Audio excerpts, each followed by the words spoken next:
Welcome, everyone, to another enthralling Taleflow story. Today's tale is about how my beloved family farm found itself under siege by an overly uptight HOA board member, otherwise known as Karen, who tried to shut us down because our animals supposedly ruined the neighborhood's look. Little did she know the law would catch up with her first. Stick around, because in the midst of her frantic calls to the police about my goats and horses, the officers arrived with legal issues of her own to address. Before we dive in, make sure you like this video, subscribe to Taleflow for more captivating HOA Karen dramas, and drop a comment below if you've ever had a run-in with a difficult neighbor. It's your support that keeps these stories coming, and I'd love to hear if you enjoy seeing Karen get a taste of her own medicine. I grew up in a rural community that was once a patchwork of farms, meadows, and rolling hills, dotted here and there with ranch homes and ancient barns. Over the years, suburban development sprouted up everywhere. It was inevitable, given that our land was so close to a fast-growing city. With the suburban sprawl came endless new streets, expanded sidewalks, and homeowners associations that favored immaculately manicured lawns and uniform paint colors over the scenic patches of farmland that had defined this area for generations. My family, the Malones, had owned our modest farm for decades, nearly a century, in fact. My great-grandparents built the first barn on the property with their own hands.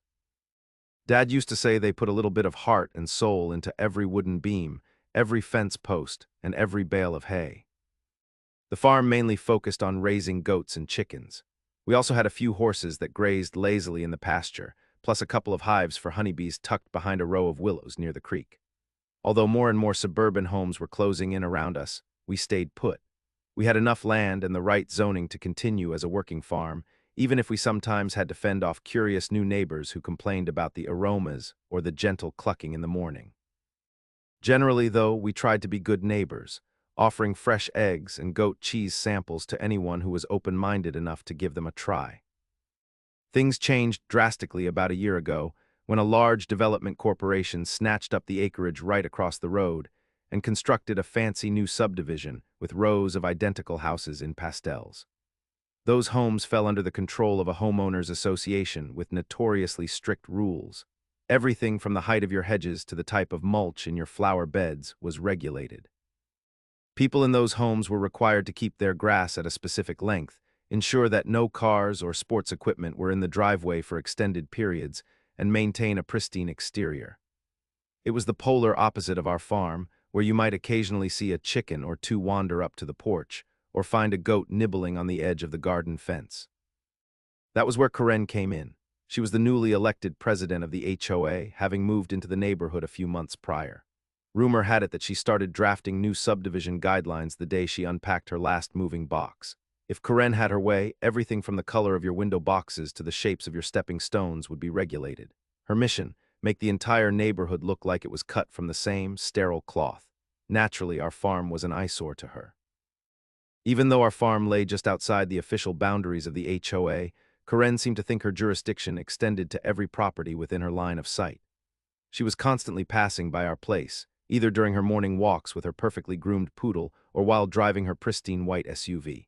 She would glare disapprovingly at our large red barn, the paint peeling slightly from the sun. She would cast a critical eye at our tractors and farm equipment parked near the fields. If she spotted a goat wandering even remotely close to the property fence, she'd trot over in her fancy heels and snap pictures like she was collecting evidence for a big court case. First, my family found her behavior mildly amusing. We had dealt with a few busybodies before, but they usually calmed down once we offered them a fresh carton of eggs or a friendly chat about local produce. We tried that approach with Karen, but she would have none of it. One afternoon, my mother, a warm and inviting soul, approached Karen with a bag of freshly harvested vegetables and some homemade jam. The scowl on Karen's face couldn't have been deeper if she had just bitten into a lemon. She refused to accept the gift and insisted that we clean up the place if we wanted to be proper neighbors. We tried not to let it bother us too much. Honestly, the initial annoyance was overshadowed by the usual demands of farm life: mending fences, caring for the animals, and maintaining the crops. But slowly, Karen's intrusions became more frequent and more aggressive. She started complaining to the county about the tractor noise at dawn. She took pictures of the manure pile, claiming it was a public health hazard. She alleged that our rooster crowed so loudly, it woke up everyone in the subdivision at 5 a.m.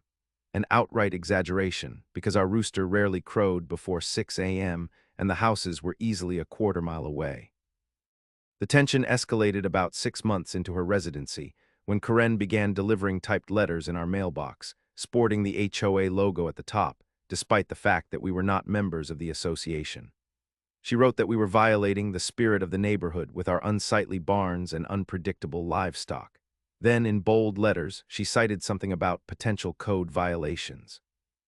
Sure, the barn needed a new coat of paint, and we had a couple of older sheds that might not meet modern aesthetic standards, but we weren't breaking any laws. I started to suspect that Karen's scheme was bigger than just a few petty complaints. Things reached a boiling point one morning when I was out early, throwing hay to the goats. I saw Karen standing on the other side of the fence, phone in hand, snapping pictures. She didn't even flinch when I noticed her. Instead, she shouted across the fence, "I've got enough proof to get this place cited. You just wait." She claimed our animals were escaping constantly, even though we meticulously checked the fencing every week to ensure no goat or chicken could slip out. Her threat felt more serious this time, almost like she knew something I didn't. Alarmed, I walked over to the fence to talk to her. "Excuse me, Karen," I started as politely as I could. "Is there something you need to tell us? Because we're not trying to break any rules here." She rolled her eyes and responded in a condescending tone, "I'm about to file a formal complaint with the county. I've already sent a letter to the local government about your farm's detrimental effect on property values. Don't think I won't escalate this all the way to the state if I have to." What was especially strange was how personal she was making this. It wasn't just about the goats or the barn, it was about our entire existence in what she wanted to style as an upscale neighborhood.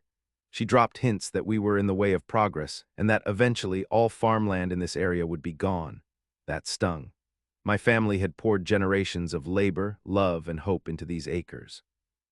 We had always tried to embrace the changing times, but we also valued our heritage and believed in the importance of local agriculture. To add to our concerns, we started receiving official-looking notices from the county about noise ordinance compliance and waste disposal. Nothing catastrophic, but enough to raise eyebrows. It felt like a trickle of nuisance paperwork that Karen kept churning out in an effort to overwhelm us. Each time we'd respond, show the relevant permits, or explain our valid agricultural exemptions, and the county would let it go. The exhaustion, though, was growing. Late that night, I consulted my father about the possibility that Karen might be rummaging through county codes, searching for some technicality to use against us. My dad, always calm under pressure, reassured me. "We've been here for decades," he said. "We've kept our land properly zoned, we have up-to-date agricultural permits, and we've never had serious complaints. Don't let her get in your head." It was good advice, but a creeping sense of unease settled over me. Karen was persistent. She seemed to thrive on conflict. Where was it all heading? Sure enough, not a week later, Karen took things to a whole new level. We had finished the morning chores and were sipping coffee in the kitchen when we heard police sirens. At first, I thought they might be responding to an accident on the main road. But to my surprise, 2 patrol cars pulled into our driveway. My stomach dropped. What on earth? My mother and I went out to greet them, feeling a wave of panic that maybe something terrible had happened. One of the officers approached us, his expression calm but serious. "Morning," he said. "We got a call about a disturbance involving potentially dangerous livestock running loose and creating a public hazard." While he spoke, Karen suddenly appeared at the property edge, standing beside one of the patrol cars, arms crossed. I was furious. She had actually called the cops on us. I glanced over at the pastures. Our goats were happily grazing, all inside the fences where they belonged. I explained politely to the officers that there was no hazard, that our animals were contained, and that we had the correct paperwork. One officer nodded and said they'd like to take a quick look around if we didn't mind, which was standard procedure. We agreed because we had nothing to hide. They walked around the perimeter, checking fences, looking for any sign of chaos. Meanwhile, Karen followed them closely, pointing out random spots on the fence line as if searching for a hole the goats might be escaping from. But she found nothing. No open gates, no downed wires, nothing. The officers, satisfied that everything was in order, reconvened by their patrol cars. Karen was red-faced, looking desperate to salvage her call. "I'm telling you, they're a nuisance. They wake everyone up at all hours. They have roosters and goats and who knows what else. It's ridiculous," she ranted. One of the officers sighed, then asked Karen if she had any evidence of the animals actually escaping. She stammered and could only offer a few pictures of goats behind the fence, goats that were clearly still inside the boundary. Then something unexpected happened. The second officer pulled Karen aside and started talking to her in hushed tones. Karen's expression shifted from righteous indignation to worry, then outright panic. I caught snippets of phrases like, "We have an active file and need to discuss your property lines." My mother and I exchanged confused glances. Was Karen under investigation for something? We had no clue, but the tension in the air was suddenly palpable. I sensed that Karen was about to be on the receiving end of something she definitely hadn't bargained for. Once the officers wrapped up their inspection on our side and confirmed that we weren't in violation of anything, they turned their attention fully to Karen. It was surreal to see her, the self-appointed enforcer of the neighborhood's aesthetics, now looking cornered by the same authorities she'd tried to weaponize against us. One officer stepped forward and addressed me quietly, explaining that while they had come in response to Karen's complaint, they also had an ongoing investigation related to non-compliant structures in the subdivision. My ears perked up at that. A structure? In the subdivision? Could it be that Karen was building something illegal? Soon enough, we learned that there was indeed a county zoning issue involving Karen's house. She had apparently constructed an unauthorized addition, a sunroom or something of the sort, without proper permits. And rumor had it, she'd also been storing landscaping chemicals in an area not zoned for storage, which was a direct violation of local environmental regulations. The officers tried to keep their tone professional, but it was obvious they were well aware of Karen's reputation for lodging frivolous complaints. Karen began to argue with them, her voice trembling. She insisted they had it all wrong, that she had the proper paperwork, that the addition was purely ornamental. But the officers remained firm. The county had records showing repeated notices sent to her address, none of which had been remedied. They had given her plenty of time to respond, but she'd apparently ignored all warnings, perhaps too busy filing complaints against everyone else in the neighborhood. Now the county was escalating the matter, and the police were following through with an official investigation. The irony was thick enough to slice with a knife. The woman who had made it her personal mission to get rid of our unacceptable farm was in actual, verifiable legal trouble for ignoring zoning regulations. My mother and I were speechless, watching the spectacle unfold. On one hand, it felt petty to be pleased about someone else's misfortune, but on the other, Karen had more than earned her comeuppance.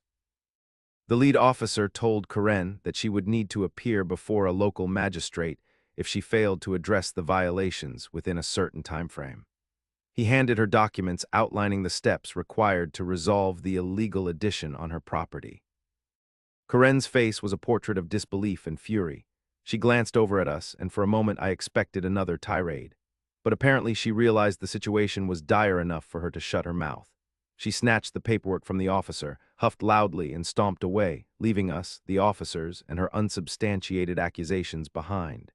It was a satisfying twist to see her sense of control crumble under the weight of her own legal infractions. In the days that followed, word spread quickly throughout the subdivision and beyond. Karen, the once untouchable HOA president who doled out fines for having a trash can visible for more than a few hours, was now knee-deep in zoning and environmental code violations. Neighbors who had previously cowered under her watchful eye began to share their stories. How Karen had threatened them with fines for tiny infractions, like leaving a garden gnome in their front yard or hanging an unapproved wreath on the door. One family confessed that Karen had demanded they cut down a 50-year-old oak tree because it dropped leaves onto the sidewalk. Another neighbor revealed that Karen had measured the height of their fence post with a tape measure, warning that an extra inch or two could cost them a penalty. Meanwhile, we continued our daily farm routine, but now with a slight sense of relief. For months, we had worried about the next complaint letter or county official showing up at our door. Now, ironically, the scrutiny had shifted onto Karen, and because her violations were real and far more severe than any of her accusations against us, she faced potential fines and legal consequences unless she made the necessary corrections. Part of me suspected she might double down on her vendetta. Another part thought she might finally back off. One afternoon, I drove into town to pick up supplies for the animals. While at the feed store, I ran into Bob Jenkins, a local handyman who sometimes picked up odd jobs around the neighborhood. He chuckled when he saw me. "Heard about Karen, huh?" he said, eyebrows raised in amusement. He'd once done some repair work at our farm, so he was well aware of the tension with the new subdivision.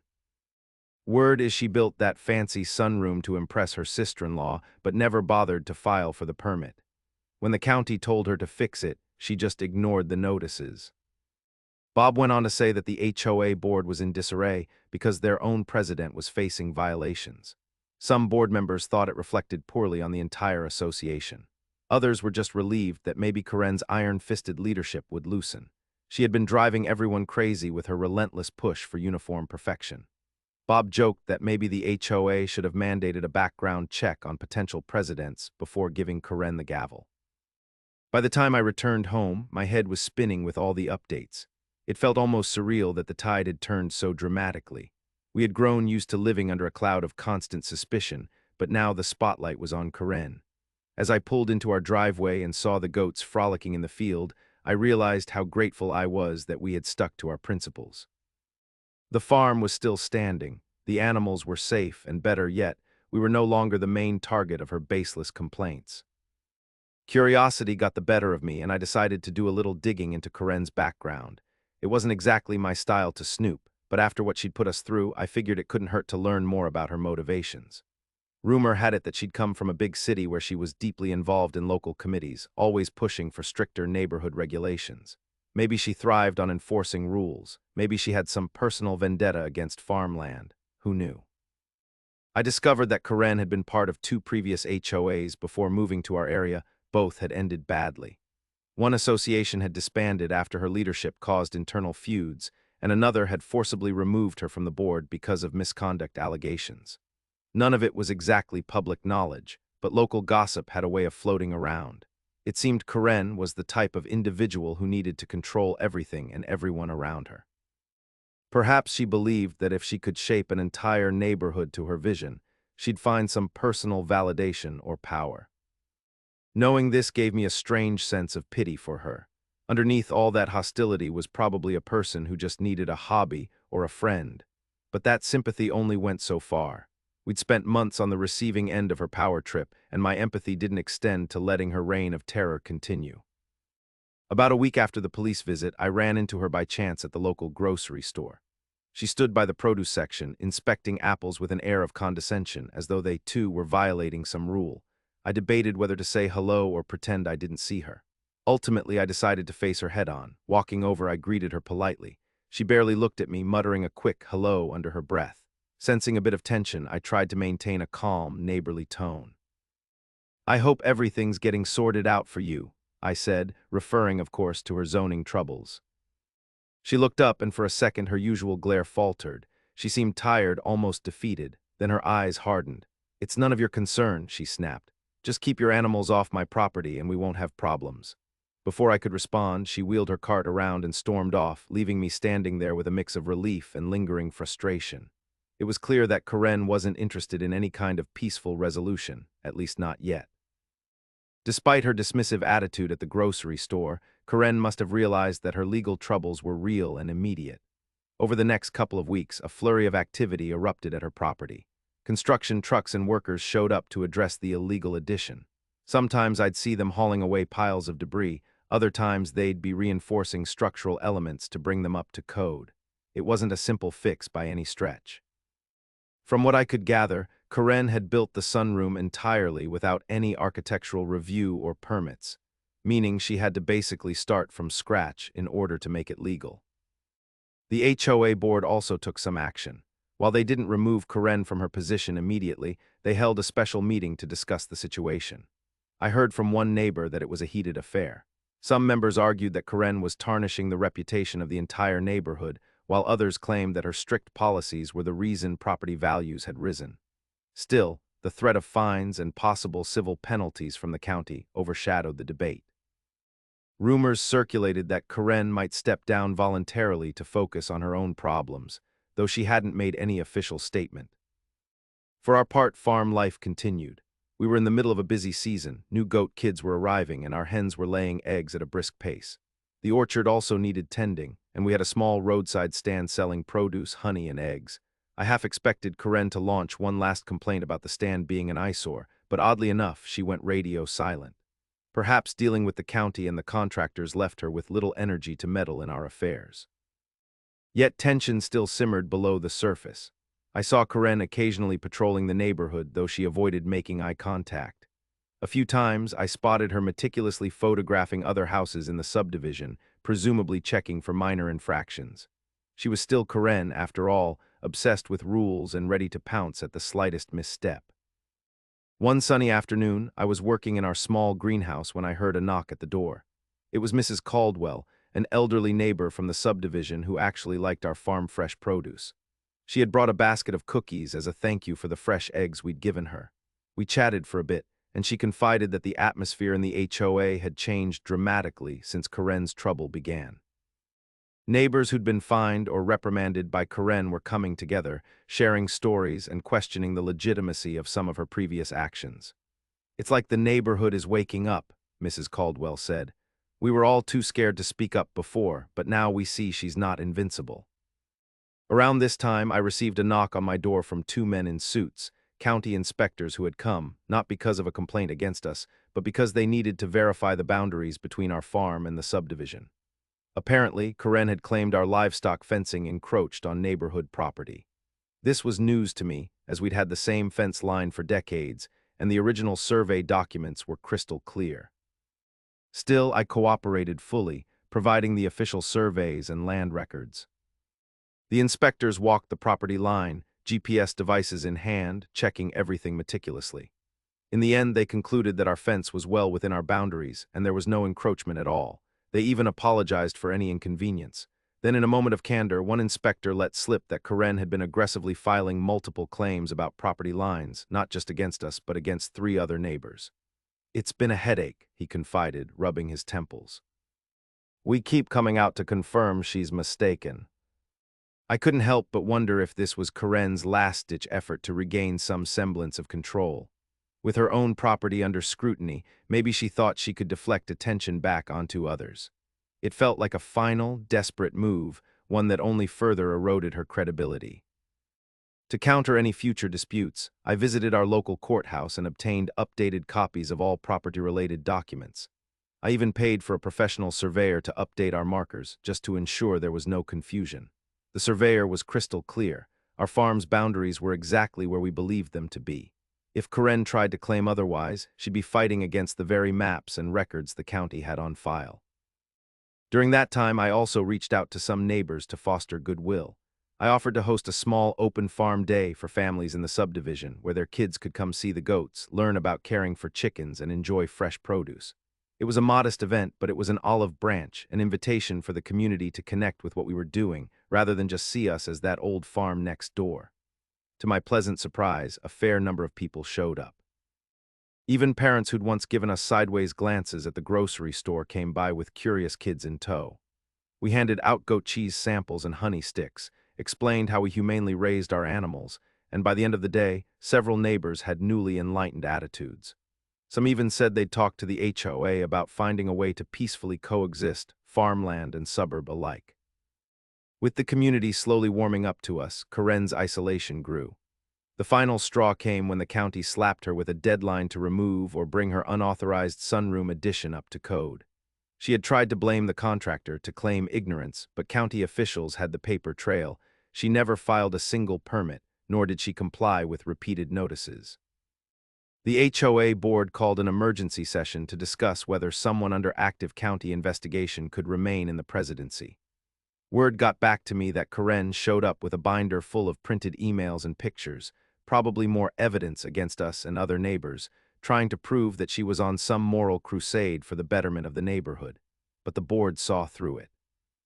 Her own infractions outweighed any questionable claims she made about loose goats or unapproved landscaping in other yards. In a dramatic turn of events, Karen was asked to step down as HOA president.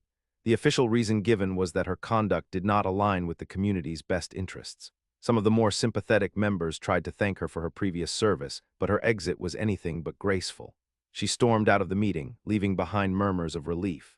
An interim president was appointed, someone who seemed more level-headed from what I heard. Shortly after, a letter appeared in our mailbox. It was from Karen, though it had no return address, just a typed note with a very blunt message. "You might have won this round," she wrote, "but don't think for a second you're free to run amok. I'll be watching, and I'll find a way to shut down that barnyard of yours if it's the last thing I do."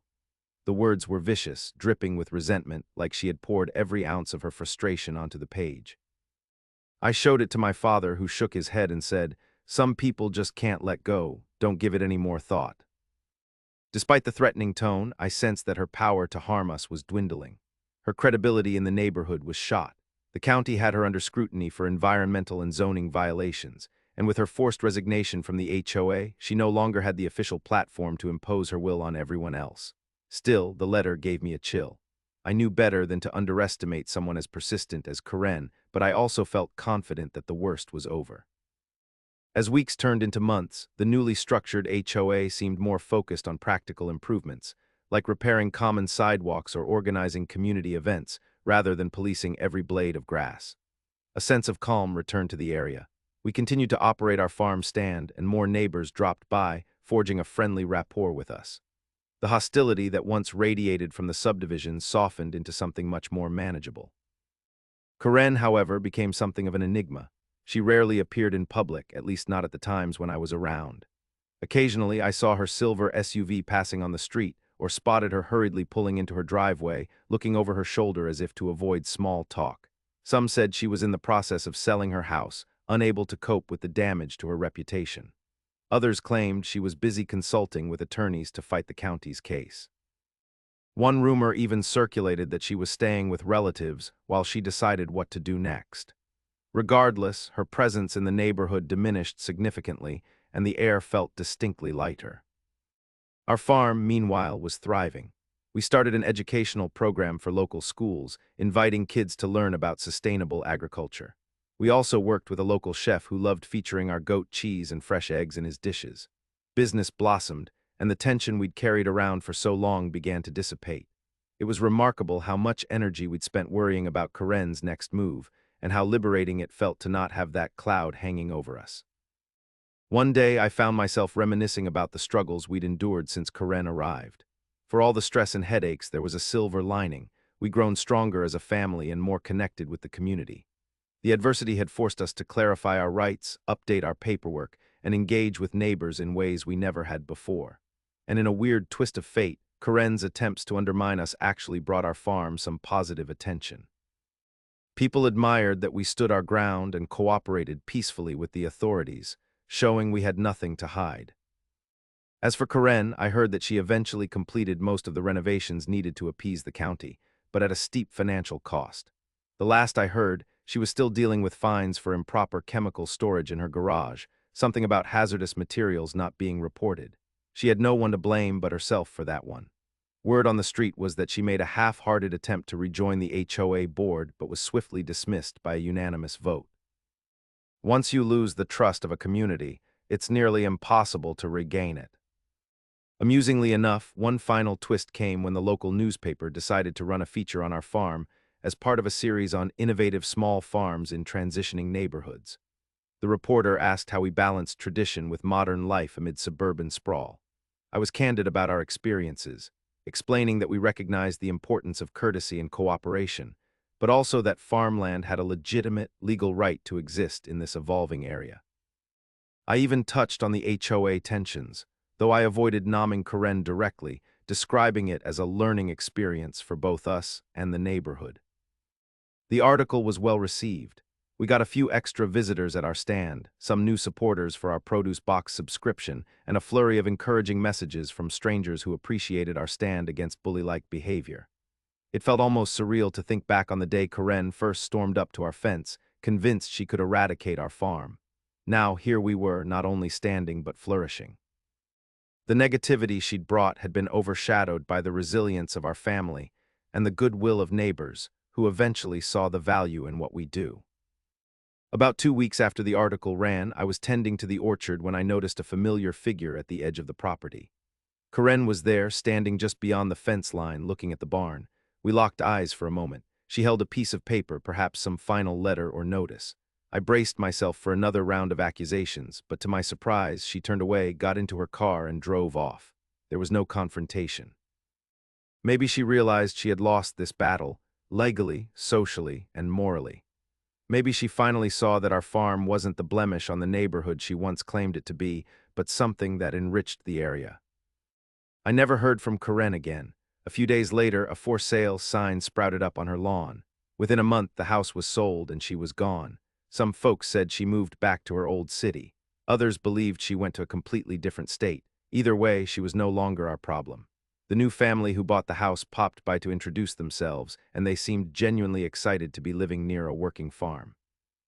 When I offered them some of our goat cheese and fresh eggs as a welcome gift, they beamed, saying they loved the idea of having fresh produce practically next door. And that, my friends, is how our stubborn HOA Karen tried to shut down my beloved family farm and ended up caught in her own mess instead.